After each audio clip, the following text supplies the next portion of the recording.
afternoon. I'm Daniel Guest, and welcome to the Imagine Golf Podcast, brought to you by Imagine Golf and PXG. You can go to our site, imaginegolf.com, and see all of our offerings, including our free drills, our practice plans, our golf ebooks and videos, or to book a lesson with me at our state-of-the-art studio right outside of Philadelphia, or virtually through our partner, golfliveapp.com. And you can sign up for our free tips and videos that go out once a week, every week, by simply dropping us your email. Well, look, it's the day after Christmas. If you're listening to this on time, normally we put these out every Monday, but Monday was Christmas, so I figured no one's going to be listening to. Or maybe I should have put it out now I think about it. But this is actually going to go out on Tuesday, so it's the day after Christmas. So hopefully everyone had a Merry Christmas, man. I know I had a fantastic time, and I hope and pray that you did as well. So I thought it's a perfect time, man. Whenever I get around mixed company. And friends and family. We talk a lot of golf, and I enjoy it. I enjoy it a lot. And there's always some funny stories or funny things that come up, or anecdotes or whatever, things that come up that are humorous. And I can almost always use them on the golf, on the podcast, if you would. But one of the things that came up over the holiday was bad advice, right? I thought it was a great question from a distant relative. Hey, Daniel, you've given me a lot of good advice over the years. He said, but what are some bad advice? What are some advice I should stay away from? And I thought, man, that is a really good question, right? And so I came up with a list. I think I came up with 10, maybe 9 or 10. But look, the list is long, man, for sure. And most of these things that are on the top 10 list, anyway, aren't even a thing, right? I'm going to keep saying that throughout the podcast. They're not even a thing, right?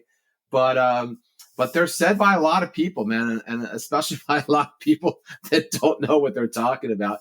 I joked in the description of the podcast, dude. Some of them are criminal, meaning that they're so far bad and so far wrong that if you just listen to them a little bit, you're going to hurt yourself in regards to your golf swing. And by the way, it may even hurt yourself physically. Definitely hurt yourself mentally, because you're not going to be able to play decent golf. So what's the point in that, right? So, but anyway, these are in no particular order. I was trying to rank them when I was preparing for the podcast, and some of them are so bad, that how do you rank them, right? One is horrific and one is atrocious, and one is totally counterintuitive to or counter to what the truth really is, right? Not counterintuitive, right? But you get the point. So they're in no particular order, and I guarantee you've heard them all in some shape or form or some version, if you want. So without any further ado, man, the first one is keep your head down, right? Or the proverbial, you picked your head up, Daniel, right? And what's funny about this one is, and by the way, now to think about a lot of these, but this one in particular, you got 100 yards, you're dead center of the fairway. You just crushed a drive. You got 100 yards to the pin. You pull out your pitching wedge and you stick it within 5 feet, right? And it was a phenomenal shot. And your partners are, playing partners are looking at you with glee, if you would, and they're like, "Hey, man, that was an awesome shot. You really kept your head down." Said no one, right? They never ever say that when you hit a good shot. They only say it when you hit a bad shot, and you know that, right? You're up primarily on the tee box. I should say, especially on the tee box, right? You're up there. You do your thing. You do your pre-shot routine, whatever you're doing. You get up there. The whole dog legs to the left, and you slice it to the right, and they could see the frustration in your eyes and your mannerisms, and you make eye contact with the playing partner, and what do they say? Oh man, you picked your head up, and no, it's just, again, it's not a thing, man, right? You've got to keep your head up, not head down, head up.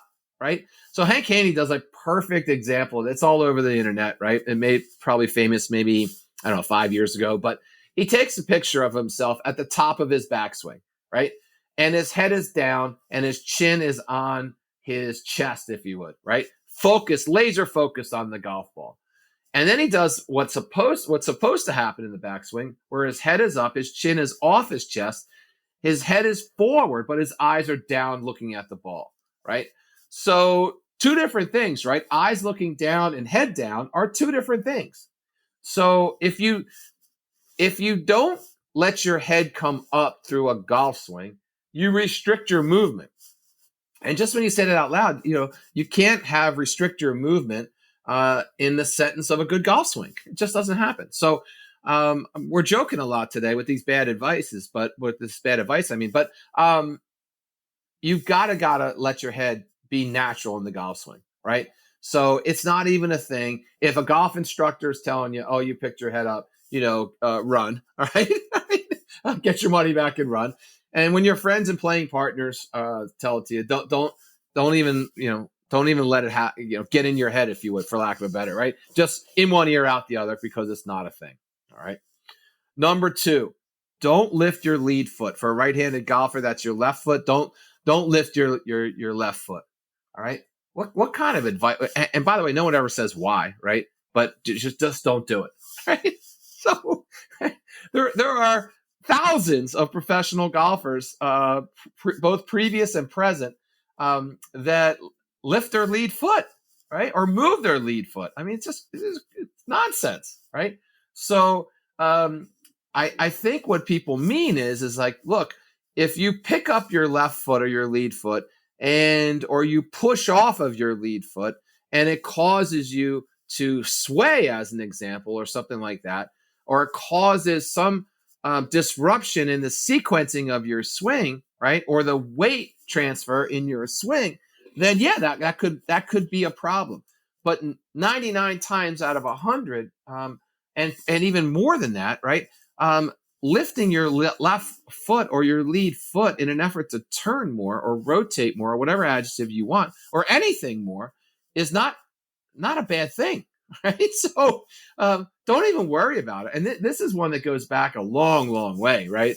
I remember taking lessons 45 plus some years ago, man. And if you lifted your lead foot, man, the instructor would spend half the time just trying to get you to keep that foot down. Right. What a waste of time, energy, and money that was, now that I think about it. Right.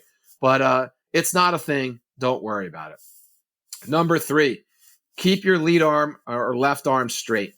Oh my God, this one's a personal pet peeve of mine, because I had an instructor when I was younger. That's all he talked about. All he talked about was keeping that lead arm straight, And do a lot of good golfers keep their lead arm straight? They do. All right. But I got to tell you, man, I just got done taking a personal lesson with Hank Haney himself. Spent a bunch of hours with him in this studio in Chicago. In fact, we even have a whole podcast on it. But one of the things he talked about was the lead arm. And when he moved me around in my new swing, if you would, from my old swing, one of the first things I noticed was my lead arm was bent more in his version of what he thought my swing should be versus what I thought my swing should be. And, Hank's in the World Golf Teachers Hall of Fame, for crying out loud, taught the arguably the best player in the world at the best time in his career ever. I think I should probably listen to him. So, but I did question. I'm like, hey, Hank, look, man, my left arm feels like it's bent a lot more than what it used to be. And he's like, Daniel, it is. I'm like, is that going to be a problem? And he's like, no, look, as long as your arm straightens at impact or gets back to where it was at your stance, right, then you're going to be fine. So style points aside, it really doesn't matter. And I got to tell you, after a couple hours with him, I'm hitting the ball 20 yards further, right? 20 yards, not with my driver, 20 yards with every club. So personal testament, and it's just not even a thing. So keeping your lead arm straight is not nearly as important as people say it is. And it's certainly not the reason for a bad shot or a poor golf game, if you would. All right. Number 4, this one cracks me up too, man. Finish through your swing. Finish through, or finish more, finish bigger, whatever. Look, and I think this is one of those ones where the amateur is looking at a golf swing. So the non-golf instructor, the regular Joe, is looking at someone's swing, and they're comparing it to what they see on television all the time, and it doesn't look the same. So they say to their friend or playing partner, hey man, you got to finish more, right, in an effort to look more like Rory McIlroy's swing or whatever, or Dustin Johnson's swing or whatever. So here's the problem with finishing through your swing from an amateur level, right? Let's just say you're like 80% or 90% of those out there and you slice the ball, right? Which the only reason you slice the ball, right, is the face is open relative to the swing path, right? So the face is open, the swing path is a swing path, and now you're going to continue that swing path a little bit further through the golf ball. So in other words, you're going to hold your hands a little bit longer through the golf swing. And just when you say that out loud, you probably know what's going to happen, right? You're going to slice it more. You're going to open the face just a little bit more, and the ball is going to go further and further to the right, right? If you're a right-handed golfer. So it's just bad advice, and it's not even real advice. So it's not a thing either. So don't worry about it. Do you need to finish your golf swing? You do. Should the finish be more of a natural byproduct of your golf swing? It should. So finishing through the ball bigger, all right, is not a fix for anything, and likely it's going to be a negative, if you would. So number 5, this one always cracked me up, man. Hit down on the ball. Right? Hit down on the ball to make the ball go up. I just heard the other day. Think about this. Hit down on the ball to make the ball go up. So look. Hitting down on the ball is a natural byproduct of a golf swing, right? So because you're picking the club up above the ball and you're swinging down. So you're going to hit down on the golf ball every time. You're not going to make consistent contact every time. I'll give you that. But you're going to hit down on the ball every single solitary time. But hitting down on the ball by nature or sheer physics is not what causes a ball to go up. What causes the ball to go up are really only 2 things: spin and loft. That's what makes a ball fly. Spin and loft, right? So you'd be better off worrying about your contact and where you're striking the ball within the club face, right? In the center of the club face, high on the club face, low on the club, whatever, than you ever would be just hitting down on the ball, right? So, and again, if you just apply it to the average golfer, right? About 30% of all golfers top the ball significantly. That's their big miss, right? They top the ball. So they're only hitting a third, maybe half of the golf ball. Well, if you're going to start hitting, your swing is such, your swing path and your golf swing is such that you're only hitting a third of the golf ball. And now you're going to try to hit down on that with that same poor swing. Just again, I'm a big fan of saying things out loud. When you say it out loud, it's not going to work. Right? So hitting down on the golf ball is not going to fix a single solitary thing. All right? Not going to happen. And especially if you're like those other 30% that hit behind the ball. Again, just say that out loud. You hit behind the ball, so now you're going to start swinging down on the ball a little bit more. Man, you're going to be chili dipping everything, which is taking a big, giant, huge dip it, right? So it's not a thing. Stop saying it and stop. More importantly, you're probably not saying it as much, but stop listening to it if your friends and relatives are saying that to you. Number 6, let the club do the work. And I've been guilty of saying a couple of these, right?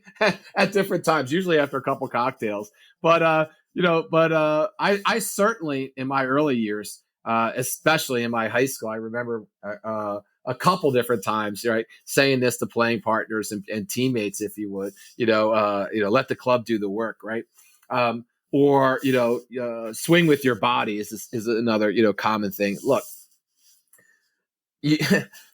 the golf swing is a sequence of body movements, right? So when you say that, right, yes, your body is part of it, but the sequence is more important than just swinging with your body. If you just swing with your body and don't get your hands and arms involved, you're not going to have much of a golf swing. You're certainly not going to have much of a golf game, right? So, it just doesn't make any sense, right? The sequencing that we're looking for is hands, arms, shoulders, hips, and then on the way down, we're reversing that order: hips, shoulders, arms, hands, right? So is your body involved in getting that sequence going? Absolutely. Is it important to rotate your body through behind the golf ball and through the golf ball? Absolutely. But, get your body more into it. I don't even, let the club do the work. In hindsight, I don't even know what that even means, right? So again, it's not going to fix anything, right? What if you don't know what something means and you don't know how to apply it? How is it going to fix anything? So it's just bad advice. All right, it's not the worst advice, but it's just bad advice. And this number 7 is another bad advice. You're swinging too fast or you're swinging too hard, right? Look, if you're swinging too fast and too hard, and you're hitting the ball a long way, right? More power to you. All right. No one ever said out there on the golf course or on the driveway, hey man, you're hitting that too far, right? Your drive is going way too far. That 9-iron that you just hit 180 yards, that's way too far, man. Right? Said no one, right? And it touches on what we just got done saying, right? It's more about sequencing, right? So are your hands and arms in front of the rest of your body? Yes. Will that look like you're swinging too fast? Probably, but that doesn't mean it's good advice, right? So this one is all about the sequencing, if you would, but swinging too hard and too fast, said no one, right? So you look, Tiger's dad Earl said it the best. Tiger, you swing as hard as you want. This is when he was a kid, by the way. As hard as you want, and better yet, as hard as you can. And the only caveat he said to Tiger was, as long as you're in control, right? So if you're swinging so hard and fast that you're out of control, then you know what? Then that might be some good advice, right? But that's not the problem, right? Typically, that's not the problem in someone's golf swing. So you've got to swing hard. You've got to swing fast to play your best golf, right? I'm 58 years old, and if my swing speed is 50, right, 50 miles per hour, I'm not going to play my best golf. I assure you, right? If my ball speed is 80, all right, with my driver, it's not going to go 250 plus yards. So I can't play my best golf. So you've got to swing hard and we've got to swing fast, but we got to do it in control and it's got to be sequenced. And there's the rub. Most people that are giving you this advice don't even know what the sequencing is supposed to be, don't know what your golf swing is supposed to look like. And it's just in their mind's eye, it just looked fast. So they're giving you, this tidbit of advice, if you would. So don't listen to it. It's not a thing. Number 8, this one applies to putting. Straight back and straight through. Man, I freaking hate this one. Right? Straight back and straight through. Just again, when you say that out loud, that would assume that your body moves like a pendulum, right? Straight back and straight through. But you're standing on one side of the ball. So if you're standing on one side of the ball, your body cannot act like a pendulum. It just can't. Naturally, it can't.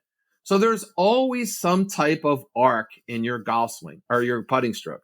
Always. So straight back and straight through is just ridiculous.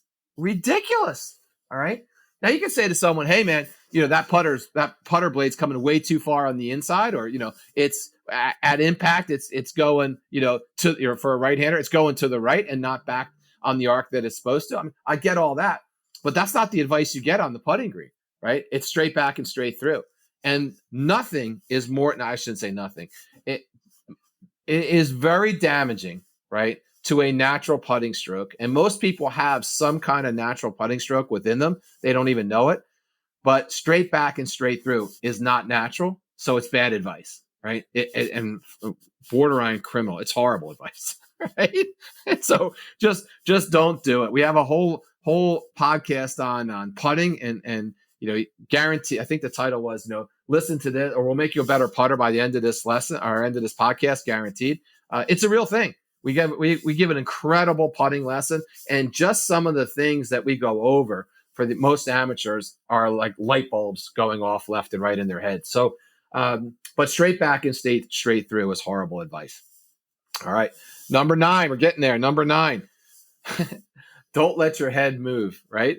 So, I blame the media for this. And when I say media, some of the publications that are, Golf Digest comes to mind. I remember seeing a article about Rory and how his head doesn't move at all through a golf swing.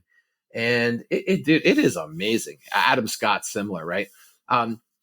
But getting back to something I said a long time ago, maybe, I probably say it in every podcast, the guys and girls that you watch on television are the uber professionals, right? They are the best of the best. And they each have their own style, and they've each have worked on their craft for hundreds of thousands of hours, millions of golf shots. So if Rory doesn't move his head and that's his thing, more power to him. But I got news for you. There's a million golfers on tour that do move their head, right? So, and by the way, no one listening to this podcast is a professional golfer, right? So, well, maybe they are. Who knows? But you get the idea, right? So, if you're going to focus on not moving your head, I assure you, your golf swing's going to suffer. Right? I assure you, it's going to suffer. So it's not a thing. Stop it. Don't even listen to it. If a coach, right? If a coach says that, disregard it and stop and put your headphones in next time you're taking a lesson or whatever. No, seriously though, it's not a thing, and don't listen to anybody that says don't move your head. And then the last one, I actually, I was at one of our facilities one time, and it was a cute sight, man. I absolutely love parents teaching kids to play golf, right? Because it's the next generation, if you would, of the game, right? And just selfishly, I love seeing the opportunity for a dad, a mom, playing with their son or daughter. Think about it. They get to spend 4 or 5 hours outside, usually without a phone. And that's a big thing anymore, trying to get a phone away from a kid for 4 or 5 hours. But spend some real quality time. And in a day and age where that's hard to find anymore, I have a real soft spot for that when I see that. But I roll up to this. Actually, we're standing in the bay right next to me. And this happens all the time. My wife goes crazy over it, but the dad is like listening to the lesson that I'm giving, right? So basically getting a free lesson, although it's probably not applicable to his daughter now that I think about it, but you get the idea, right? So there's like 5 bays open, and he picks the bay right next to me, which I don't even care. It doesn't bother me at all. But he's listening, and I happen to like step back, and I'm watching my student take a shot, and he's getting in close with his daughter, and I hear him say, all right, honey, Mary, whatever the daughter's name was, the goal is to hit the ground first and then the ball second. And I was like, holy shit, this girl's doomed, right? Think about that. Hit the ground first and ball second, right? And again, I think he meant well, of course, right? I think what he meant to say was like, get the club in a position that it's, just brushing the turf, if you would, on the range mat, if you would. But that's not what he said, right? And kids, right? This girl was probably like 6, 7, maybe 8 years old, right? Kids take everything their parents say literally. So I thought, oh God, Daniel, you need to go in there and interrupt this father-daughter lesson, if you would. But I didn't. But look, I've heard it 1,000 times before. It's just horrific. That's criminal advice, right? We are not trying to hit the ground first. We're trying to hit the ball first, ground second, right? If you look at the proper divot sequence, right, it's ball contact first, and then the shallow point of the club is actually below the ball, and after impact, because it's below the ball, it takes a piece of grass with it, all right, or a bunch of turf with it. So it was just horrible advice. And again, it's not the only time I hear it. I hear it all the time. Right. So there's your top 10 list, right? I know you've heard some of them, if not all of them. Just a quick recap. Number 1, keep your head down. Number 2, don't let your left foot come up or your lead foot come up. Number 3, keep your lead arm or your left arm straight. Number 4, finish through the swing. Number 5, hit down on the ball to hit better shots. Number 6, swing with your body or let the club do the work. Number 7, hey, man, you're swinging too fast or too hard. Number 8, regarding the putter, straight back and straight through. Number 9, don't let your head move at all. And number 10, ground first, ball second. And if you just knock one of those off your list for 2024 that you're not going to listen to, you're going to play better golf. All right. So look, that's all I have today. Thanks as always for listening to the podcast. Thanks for tuning in. Please sure to hit the follow button on wherever you're getting your podcast. We're on all the formats, if you would. Be sure to check out our site, imaginegolf.com, and you can follow us on all the social media platforms, including YouTube. We're on them all. And as always, here's to getting you the game that you've always imagined.